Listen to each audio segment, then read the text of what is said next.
Abraham Lincoln is to have said, "I may walk slowly, but never backward." I may walk slowly, but never backward. He is to have said this once he made certain decisions relative to the state of the nation and what he needed to do in order to mend the deep divisions that existed before the Civil War, and extremely so during the Civil War and its aftermath.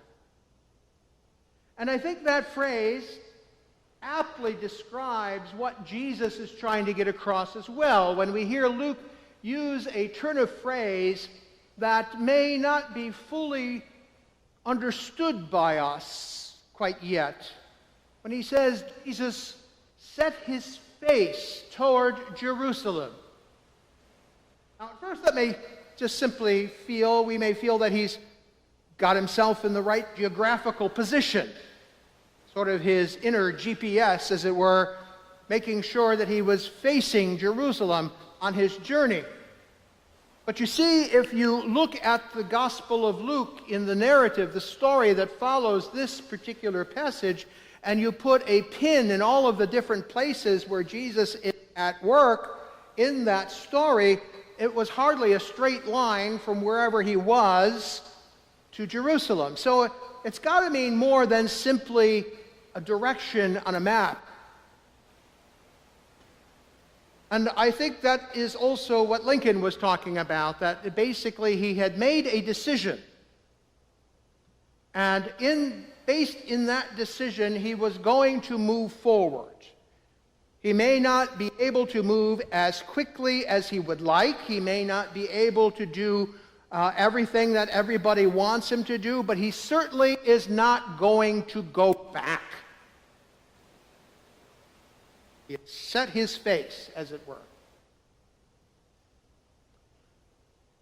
Jesus, in this particular passage, also says some things that are not very comfortable words for us. He seems almost short, perhaps a bit too abrupt, and certainly in some people's minds even a little cruel. What one of us wouldn't want to give somebody time enough to go and bury their father, or to go home and say goodbye to people if you were going to follow this peripatetic, this traveling rabbi around all of Palestine? But you see, Jesus, when he sets his face to Jerusalem, now accepted for himself a certain element of urgency in the work that he came to accomplish, the mission and the ministry that he came to perform among us. And essentially what he is saying to his disciples there, and those who would seek to become his disciples, you must accept that same urgency. It isn't just an add-on. It isn't something that we just extra do in order to be good, but rather this needs to involve every element, every aspect of your life, and we got to get about the business of doing it. So there is no time to go back and do some of these things. There's no time to go back and bid farewell. There's no time to go back and bury one's father. There's other people there to do that.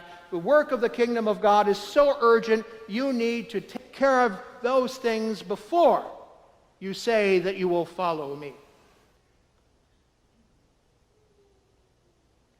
Jesus is no stranger to rejection either. We see that in today's gospel lesson. Now, all of us know this passage from Luke's gospel at the very beginning of Jesus' ministry. In fact, we read it every St. Luke's Day, where Jesus in his hometown, in the church, as it were, the synagogue that he grew up in. Everybody there knows this guy, and he gets up and reads from the prophet Isaiah, and he says, "The Spirit of the Lord has anointed me," and so on, and he says, "In your hearing this prophecy is fulfilled." We stop pretty much there at St. Luke's Day. We don't go on to the next several verses, which all of a sudden there's consternation in the crowd, kind of the, well, who does he think he is kind of comments, to the point where they rise up and they take him out of the synagogue and they want to throw him over the cliff. These are his own people, the people he grew up with, who knew him from the time he was a tyke. They're rejecting him. Oh, fine. That's good.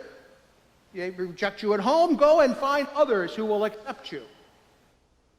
And so he goes and he travels in Gentile territory, as we've been looking at a little bit in Luke's gospel. He even spends some time up in Samaria, where the Samaritans live. And we also know about the Samaritans, don't we? When we talk about John's gospel, we hear the story of the woman at the well. She was a Samaritan. John sort of summarily states, as if we're supposed to understand what all that means. What it means is that she's an outsider. People who thought up they were true to the religion of God, of the Torah, of Moses, they were the ones who worshipped in Jerusalem, at Mount Zion. The people who were called Samaritans lived in the northern part of that region and that territory, and they didn't worship in Jerusalem. They worshipped at Mount Horeb, which was another high place, another thin place where God met prophets and so on. And so they thought that they were doing what they were supposed to do, but the people of true religion rejected them because, you see, over generations, they had sort of diluted the message of the Torah, or at least in the mind of the Jews from Jerusalem. They had diluted it because not only did they do that, but they allowed their people to marry and to intermarry with other people who did not have the same faith code, who did not believe the same law, did not practice the same religion. And so suddenly they were seen to be, we might call them today, half-breeds. So they were lesser than, they were other. So Jesus goes out to them. And today, they reject him. Why do they reject him? Jesus couldn't win. Because he was a Jew. And he set his face to Jerusalem. He was about the business of establishing the kingdom of God, and that was too much for the Samaritans as well. So Jesus is neither an insider nor an outsider. It's no wonder then that he says that first query, the foxes have their lairs, the birds of the air have their nests, but the Son of Man has nowhere to lay his head. There is no safe space for Jesus. His own reject him. Others reject him. And as we've said so many times, even his closest disciples, his friends, don't get it either. Look at today, James and John. Remember them? They're the ones, the sons of Boanerges, the sons of thunder. They want to sit on the left and the right hand of Jesus. They're all about this power that Jesus had. They wanted to be able to exercise all of this power. And what do? They said, that's the way we're going to do it. They don't like you. We're going to call down fire and destroy them all. Jesus turns, Luke says, and there's a strong word. It basically sort of flows by us so quickly. He rebukes them. A rebuke is a very stern thing. Remember when he rebuked Peter, he said, "Get behind me, Satan." So he rebukes John and James the same way. And he said, you don't get it. You don't understand. The way of the world is the way of vengeance, of retribution. The way of the world is trying to put yourself on top and show that you're boss because you got power. That is not the way of the kingdom of God. I come to reconcile the world to its creator. I come to reconcile humanity to its maker. I come to redeem the world and to make the world one with God.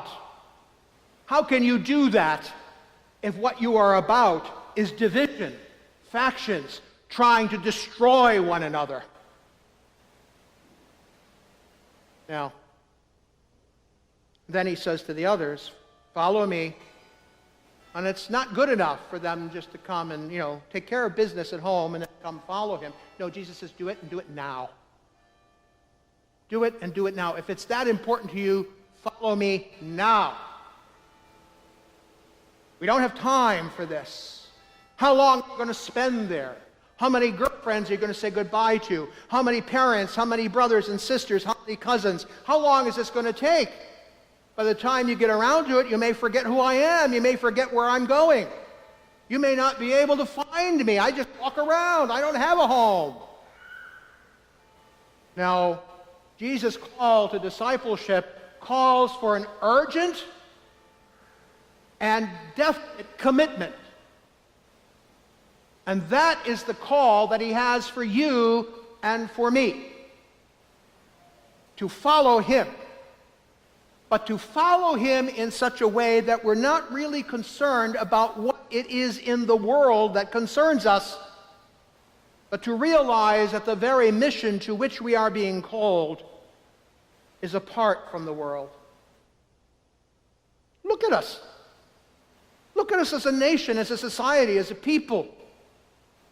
We are at each other constantly. We're fighting and bickering. St. Paul just say about that? These are not fruits of the Spirit. And if we participate in that as disciples of Jesus, we are no disciples. We're like James and like John. We're not like Jesus. We are not truly following. We are not making the way of Jesus our own. The way of compassion, the way of love, the way of forgiveness, the way of reconciliation. No, we are following not the ways of the kingdom, but the ways of the world. There was a time when being a member of a church, of a religious community, of any sort really, was a way to be accepted. Today, if we are earnest about it, in our society, it is a way toward rejection.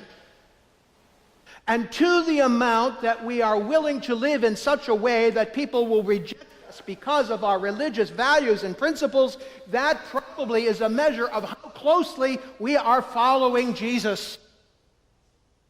Because the ways of Jesus are so divorced from the ways of our world that it is no way to worldly acceptance to simply be a member of a church here or there, or to be as the society would see it, a God-fearing Christian. No, that's not enough. Jesus tells us, you must follow. You must be a disciple, not merely a member. Yeah.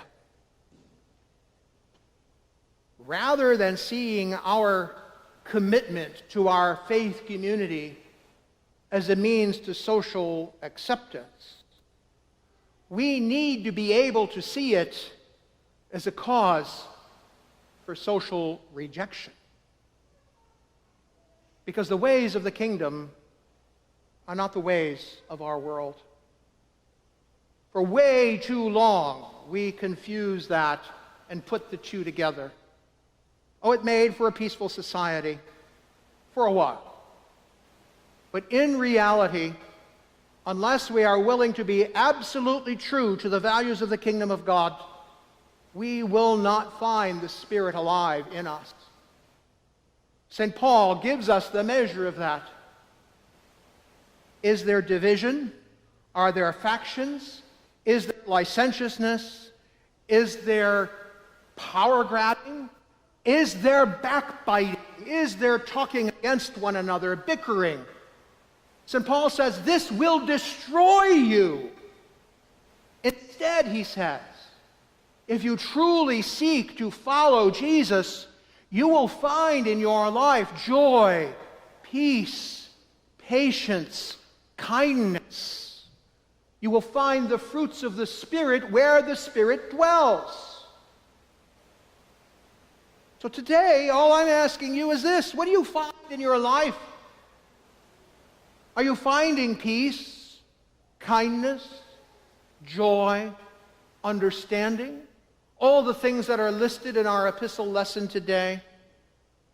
Or are we engaging in the backbiting and the bickering and the factions and everything else that's there that ultimately leads not to life, but to death? Not because we do them, it's not a punishment. It's a prophecy. Do these things, and where your heart is basically the wrong place. If your heart's in the right place, you will find these other things.